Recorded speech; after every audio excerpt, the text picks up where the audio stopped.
네, 안녕하십니까. 오늘 마지막 강의를 맡은 산업은행 김영입니다. 아까 그 사회자가 말씀드린 것처럼 오늘 제가 여러분들께 드릴 말씀은 북한 주민이 경협에 대해서 어떻게 바라보고 있는지, 그리고 현재 북한의 경협 환경은 어떨까에 대해서 말씀을 드리려고 합니다. 남북이 최초로 이제 시작한 합병회사가 두 개가 있었습니다. 그 회사가 뭔지도 생각해 보시고요. 그리고 그 합병회사에 대해서 말씀을 드린 다음에, 그리고 경협 환경이 지금 김정은 집권 이후, 특히 2018년 이후 경협 환경이 어떨까. 그리고 그 마지막으로 지금 여기가 지금 평화경제포럼, 평화경제 아카데미를 하고 있는데요. 그 우리 정부가 추진하고 있는 것이, 그 추구하고 있는 방향이 평화, 남과 북이 선순환할 수 있는 평화 경제죠. 그래서 평화 경제에서 경협 방향을 어떻게 정했으면 좋을지라는 것을 끝으로 말씀드리겠습니다. 정말 여기 들어가려면 하늘의 별 따기, 하늘의 별 따기. 북한은 취업이라는 게 없지 않습니까? 뭐 공채를 한다, 공고 채용을 한다고 뭐 공문을 공고를 내는 것도 아니고, 나라에서 이렇게 배치를 해주기 때문에 빽 있는 사람들, 그런 사람들만 입사가 가능하고요. 그리고 또 좀 이렇게 뇌물을 주고 또 북한은 사바사바라 그래요. 사바사바 한 사람들은 또 들어갈 수가 있고요. 그런데 이 사람들은 북한의 고난행군 시기부터 장사를 안 하면 먹고 살기가 너무너무 어렵죠. 근데 이 회사에서 일하는 사람들은 장사를 안 하고도 먹고 살아가요. 그래서 부자 노동자라는 말이 있습니다. 그럼 이 사람도 어떻게 잘 살까요, 도대체? 이게 뭐 돈을 그렇다고 많이 주는 것도 아닌데, 여기에 옷을 생산하고 가공하다 보면 자투리 천들이 많이 나오지 않습니까? 이런 천들 가지고 그 사람들이 자기만의 다른 제품을 가공해서 그 회사에서 같이 가공해서 살아갈 수가 있고요. 그다음에 또 생산 제품이 많이 나오는데, 이것을 명절 공급을 하고 가끔 이렇게 일 잘하고 이렇게 하면 공급을 하기 때문에 그것을 시장에 팔고 이래서 그것을 돈으로 다시 전환을 해서, 그러다 보니까 괜찮고, 또 그 인건비도 다른 회사에 비하면 되게 높아요. 그러니까 훨씬 좋은 거죠. 거기다 또 보면 노동생활 조건이 얼마나 좋겠습니까? 북한에는 이제 일하고 나면 사실은 전기가 제대로 안 오죠. 전기가 안 오니까 수도도 제대로 공급이 안 되죠. 이러다 보면 일하고 나서 땀도 많이 흘렸는데 이제 내 몸을 씻을 만한 그런 조건도 잘 안 돼 있어요. 근데 개성공단 사람들이 그걸 제일 좋아하지 않습니까? 근데 여기도 마찬가지죠. 그러다 보니까 노동 생활 조건이 너무너무 좋다 보니까 이 회사에서 누구도 퇴사하고 싶지는 않죠. 그래서 대우그룹 철수 이후에도 그렇고, 또 평화자동차가 철수한 이후에도 이 두 개 회사는 완전히 인기 있는 그런 회사로 지금 부상을 하고 있고 잘 가동하고 있는데, 아마 2017년 대북 제재 이후에 이렇게 원부자재에서 식료품을 비롯해서 이런 것들은 괜찮지만, 자동차 부품 같은 경우는 아마 수입이 북한에서는 수입이 불가능하기 때문에 지금은 거의 가동이 되지 못하고 다른 일을 하고 있다는 그런 소식도 들려오고 있습니다. 제가 그냥 과거와 현재를, 이게 과거라는 것은 김정은 집권 이전, 좀 더 나아가서는 김정일 정권 시대라는 거죠. 북한의 국가발전 전략은 뭐냐면 국방공업 우선 노선이었어요. 김정일은 2011년 12월 달에 사망을 했잖아요. 근데 그때까지 북한은 국방공업을 우선하는 노선을 쭉 가지고 왔고, 그러다가 김정은 들어서 2013년도에 경제 핵무력 건설 병진 노선을 했습니다.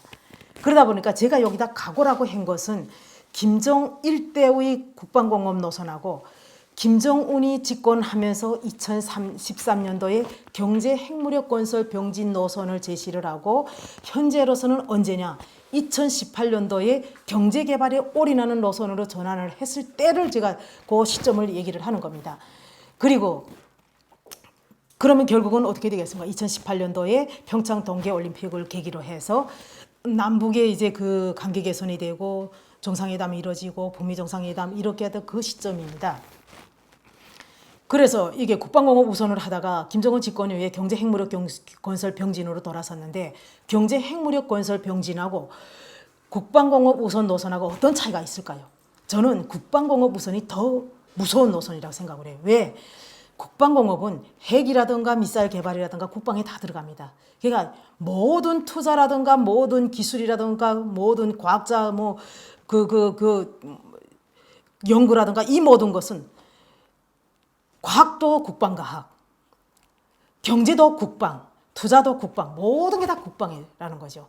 돈이 있어야 경제다 어느 정도 역했다라는 겁니다. 그러다 보니까 그때까지는 정말 상당히 어려운 거였는데 2013년 김정은이 2012년 집권을 한 다음에 2014년도에 경제 핵무력을 병진을 했는데 이것은 김정일이 집권하면서 국방공업 우선 노선을 제시하기 전에 그 경제 국방 병진 노선이 한번 나온 적이 있고 김일성 때 경제 국방 병진하고 유사한 부분이라고 볼 수가 있습니다. 그러니까 결국은 뭐냐? 여기다 지금 핵무력이란 걸 딱 꼬집어서 그렇지 핵무력도 국방에 같이 포함되는 부분입니다. 그래서 경제하고 국방을 같이 가져가겠다 이런 전략을 하다가 2018년을 기점으로 해서 북한은 경제 핵무력 건설 병진이 이제는 끝났기 때문에 경제에 집중하는 노선으로 가겠다. 이렇게 결국은 그거는 2017년도에 북한이 그 핵무기를 완성했다고 이제 선포를 하면서 이렇게 돌아서게 됩니다. 그리고 대개방 의지는 어느 정도인가라고 봤을 때 김정일 집권 하에서는 4개의 경제 특구밖에 없었겠죠. 그 뒤에서 말씀드릴 텐데 그러다가 지금은 김정은 집권 이후에는 23개의 경제개발구를 새로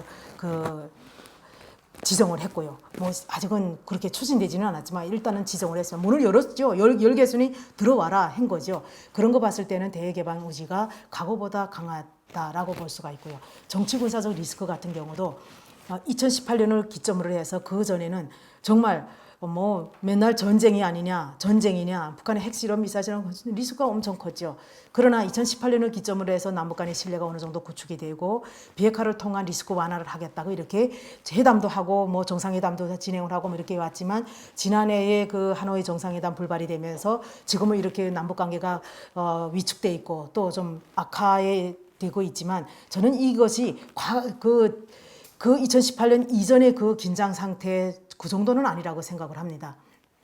그리고 북미 주변국 관계도 북한하고 미국하고 어느 정도 이제 관계 개선을 하기 위해서 노력하고 왔고 또 김정은 위원장하고 또 트럼프 대통령하고 뭐 친서도 교환하고 있고 아니 북한이 맨날 철저지어서 미국 놈이라고 하던 미국하고 대통령 최고 지도자끼리 친서를 주고받는 게 북한 사람들 천지개벽할 노릇이죠. 이런 게 있다는 것.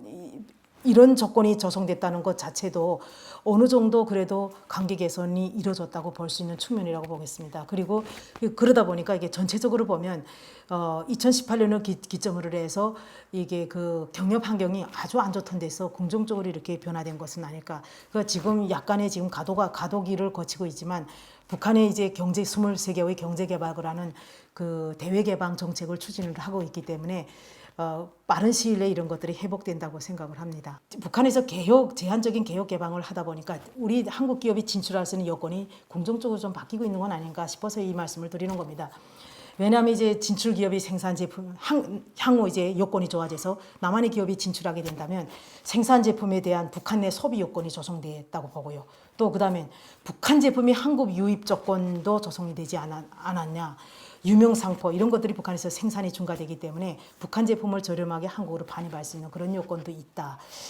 그리고 경제개발구라든가 이런 것들이 많이 나와서 이게 공업, 농업, 수출가공, 관광, 경제개발구가 너무너무 다양하다 보고 또 지역도 평양, 남포, 평성, 청지 전 지역으로 다 돼 있고 방식적, 집적 투자, 합영, 합작 이렇게 돼 있으니까 경력 방식을 선택하고 지역도 선택하고 업종도 선택할 그런 것도 여건이 좋지 않느냐 이렇게 보여집니다. 그러면 앞으로 우리는 남북 경협을 어떤 방향으로 가져가야 될까라는 건데요.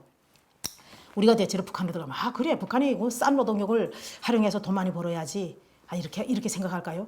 제가 너무 이렇게 직설적으로 얘기를 했는데 어쨌든 우리의 이해관계도 있지만 북한 주민들, 북한의 노동자들이 이해관계 서로 성장하고 특히 언젠가는 통일이 될 때 그때를 생각을 하면서 이렇게 경협을 추진하면 어떨까 그런 생각이 들고요. 또 뭐냐면 어느 한쪽 측면만 북한에 진출하지 말고 좀 다방면적으로 진출을 해서 서로 경제 부분이 이렇게 유기적으로 연관이 되게 만들어서 그런 경협을 동시에 추진하게 되면 경제제도 시스템 변화가 되지 않을까. 그래서 그런 유도를 좀 해야 되겠다라는 생각이 듭니다. 또 이제 제가 상호 우존도라고 얘기를 했는데 지금 북한에 너무 중국에 대한 우존도가 높기 때문에 남북이 상호 우존도를 심화를 좀 시키는 방향에서 추진을 하게 되면 지금같이 이렇게 단절되는 현상 이런 것들도 좀 감소되지 않을까라고 생각을 합니다. 이렇게 제가 시간이 쫓기면서 하다 보니까 사실은 좀 더 깊숙이 여러분들이 쏙쏙 이해되게 하고 싶지만 시간상 여기서 끝마치고요. 질문이 있으면 말씀해 드리도록 하겠습니다.